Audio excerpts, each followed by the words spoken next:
Hello class 6. Today we are going to study Honey Shackles chapter number 8, A Game of Chance.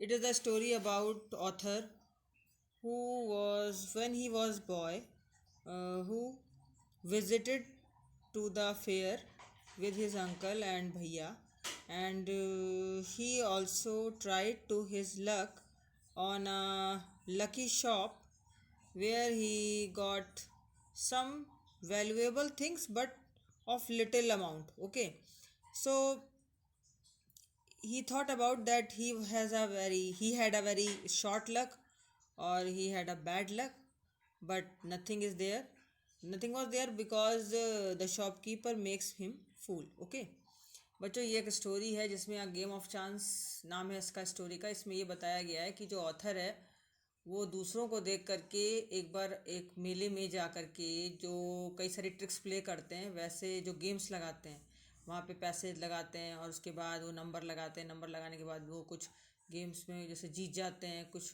तो छोटे मोटे item जीत जाते हैं, तो वो सोचते हैं कि हमारा लक बैड है, तो वो दूसरों को देख करके पैसे लगा देते हैं।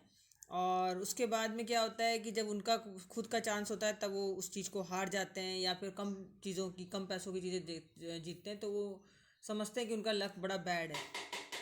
तो उनके जो ऑथर होता है उनके अंकल समझाते हैं यहाँ पर कि नहीं, ऐसी बात नहीं है। जो शॉपकीपर के फ्रेंड्स हैं और शॉपकीपर हैं वो आपको आपके सामने ऐसी ट्रिक्स अप्लाई करते हैं कि वो आपको लगता है देख करके कि हाँ उन लोगों ने आपके सामने कुछ सामान खरीदा है, वो शॉपकीपर से कोई भी नहीं लगते, लेकिन एक्चुअली क्या होता है वो शॉपकीपर की ट्रिक होती है। और इस तरीके से शॉपकीपर उस ऑथर को फूल बनाता है। इस तरीके से बहुत सारे कस्टमर्स को ये फूल बना करके, मूर्ख बना करके, और अपना सामान बेचते हैं। चलो अब ये स्टोरी पढ़ के बताती हूँ आपको। Every year on the occasion of Eid there was a fair in our village.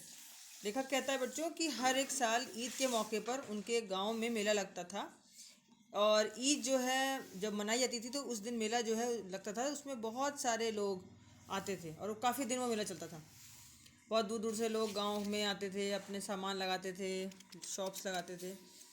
वहाँ पर मेले में एक छोटी सी पिन से लेकर के बड़ी बफेलो तक मिलती थी। और जो ऑथर है उसके साथ उसके अंकल और भैया, बड़ा भाई, ये दोनों जाते थे। जैसे ही वो लोग शॉप में गए, मतलब वहाँ मेले में गए, तो वहाँ पर उन्हें बहुत भीड़ दिखाई पड़ी। और अंकल जो है उस भीड़ में कहीं अपने फ्रेंड्स के साथ खो गए, और उन्होंने कहा कि चलो कुछ समय मैं इनके साथ बिता लेता हूँ। तो अंकल ने मेरे से कहा कि देखो इधर उधर ज़्यादा मत जाना, बस भैया के साथ थोड़ी देर घूम लो। तो मैंने कहा चलो मैं घूमने का मुझे मौका मिल रहा है, लेकिन अंकल ने ये भी वार्न किया कि बहुत दूर तक मत जाना मुझे छोड़ करके। तो मैंने कहा चलो ठीक है, मैं थोड़ी देर बाद आपको यहीं मिलता हूँ।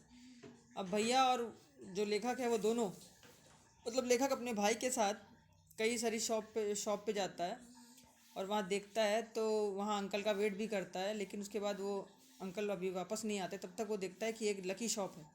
लकी शॉप पे देखता है कि जो शॉपकीपर है वो कोई बहुत ज़्यादा यंग नहीं है और बहुत ज़्यादा बूढ़ा भी नहीं, एक मिडिल मैन है, मिडिल एज का। बहुत स्मार्ट नहीं है, बहुत लेज़ी भी नहीं है। और वो लोगों को बार बार बुला रहा है कि लोग आएँ, और उसके पास कई सारे नंबर के डिस्क रखी हुई हैं, उनको वो ट्राई करें।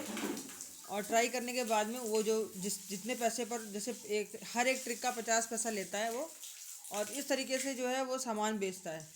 और सामान जब निकल जाता है उसका किसी का इनाम में, तो वो सामान उस व्यक्ति को मिल जाता है। ऐसा करके ही लगभग 15 नंबर वहाँ रखे हुए थे।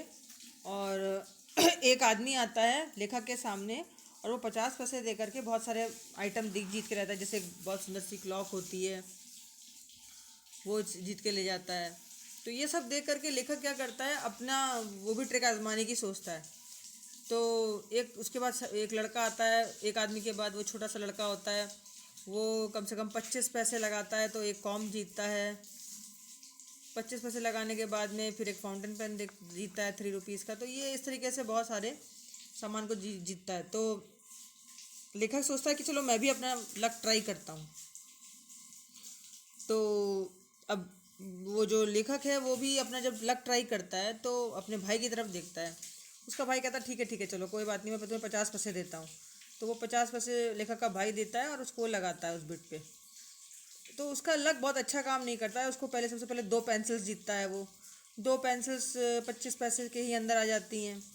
फिर एक छोटी सी इंक की बॉटल जीतता है, वो भी 25 पैसे के अंदर ही आ जाती है। तीसरी बार में फिर वो सोचता है कि नहीं चलो मेरा लक तो अच्छा काम नहीं कर रहा है, लेकिन वो सोचता है चलो कोई बात नहीं, एक बार मैं फिर से अपना लक ट्राई करता हूँ। और उसके बाद वो 50 पैसे फिर लगाता है, लेकिन उस 50 पैसे लगाने के बावजूद भी जो है उसके हाथ बहुत छोटी सी चीज़ आती है लेखक के हाथ में। तो इसका मतलब है कि वो 25 पैसे अब खाली उसकी जेब में बचे होते हैं।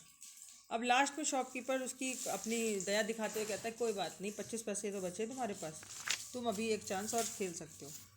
तो 25 पैसे जब वो लगा देता है तो उसके बाद भी जो है उसके पास कुछ ज़्यादा खास नहीं आता, तो अब 25 पैसे भी चले जाते हैं उसके। तो मेरी लक को देख करके, मेरा बैड लक है, लोग मुझ पर हंसते भी हैं, मतलब लेखक पे हंसते भी हैं। और भैया जो है उसका वो सांत्वना देता है, तभी वो अंकल आ जाते हैं वहाँ पर। अंकल उसकी बात को देख कर सुनते हैं, उसको बोलते हैं लेखक को कि रशीद तुम बड़े अपसेट से दिख रहे हो, क्या बात है। तब उसने कुछ नहीं कहा, लेकिन उसके भाई ने उसको बताया अंकल को कि अरे क्या बताएं, वैसे तो सोचने समझने की ज़्यादा बात नहीं है, लेकिन कोई बात नहीं, इसका लक थोड़ा बहुत अच्छा काम नहीं किया। और ये मुझे मतलब एक शॉप पे ले गया था जहाँ से मैंने अम्ब्रेला ख़रीदा, कुछ बिस्किट्स और स्वीट्स खरीदे, कुछ लिटिल गिफ्ट्स खरीदे हैं, और हम घर पे जा रहे हैं। तो अंकल ने बोला कि क्या बात है लकी शॉप, मैन तो तुम्हें बेवकूफ़ बना रहा था जहाँ पर तुम रुक गए थे। तो उसने कहा नहीं नहीं अंकल, मेरे सामने ही की बात है, एक लड़का आया, उसने अपना लक ट्राई किया, एक आदमी आया जिसने अपना लक ट्राई किया, लेकिन मेरा ही लक ख़राब है लगता है मुझे। उस लड़के को तो क्लॉक मिली, उस आदमी को तो क्लॉक मिली है, और उस लड़के को भी कुछ 2 या 3 कॉस्टली थिंग्स मिली हैं। तो अंकल ये सब उसकी बात सुन के बोलते हैं कि नहीं, ऐसा नहीं है। एक्चुअली जो वो लड़का आता है उसकी शॉप पर, और जो उससे पहले एक आदमी आता है, वो सब शॉपकीपर के फ्रेंड्स हैं। और वो शॉपकीपर के फ्रेंड्स तुम्हारे सामने कुछ चीज़ें बेट लगा कर खरीद के ले जाते हैं, और वो ये शो करने की कोशिश करते हैं कि नहीं तुम भी अपना लक ट्राई करो, और तुम उनके चक्कर में आ जाते हो, और तुम्हें वो शॉपकीपर फूल करता, मतलब मूर्ख बना देता है, और तुम उसके झांसे में आ जाते हो, और तुम भी अपना लक ट्राई करने लग जाते हो। इसी तरह तुमने 25 पैसे 50 पैसे अपने गंवा दिए। तो अब आइंदा से ऐसा मत करना, कोई बात नहीं, अपने बैड लक पे रश मत कर, बैड लक पे रिग्रेट मत करो, मगर आप अपनी मूर्खता को समझो कि ऐसा बहुत सारी जगह को देखने को मिल जाता है फेयर में। तो बच्चों ऐसा आपके साथ भी हो सकता है कि आप भी किसी मेले में जाएं और आपके पैसे ऐंठने के लिए लोग ऐसा करें, ट्रिक अप्लाई करें। तो कभी भी इस टाइप के गेम्स वगैरह में नहीं फंसना चाहिए बच्चों, इससे पैसे वेस्ट होते हैं। ओके, तो इस कहानी का मॉरल यही है कि कभी भी अपने आप को बैड लक नहीं समझना चाहिए। दूसरी बात है, कभी भी फुलिशनेस का शिकार नहीं होना चाहिए, मूर्खता का शिकार नहीं होना चाहिए। Okay, always think smartly and do all things are very smartly. Okay, चलो ये हो गया ख़त्म lesson. I hope that you will well enjoy this story and also learn some lessons. So please subscribe my channel and share my videos too. Okay, bye bye.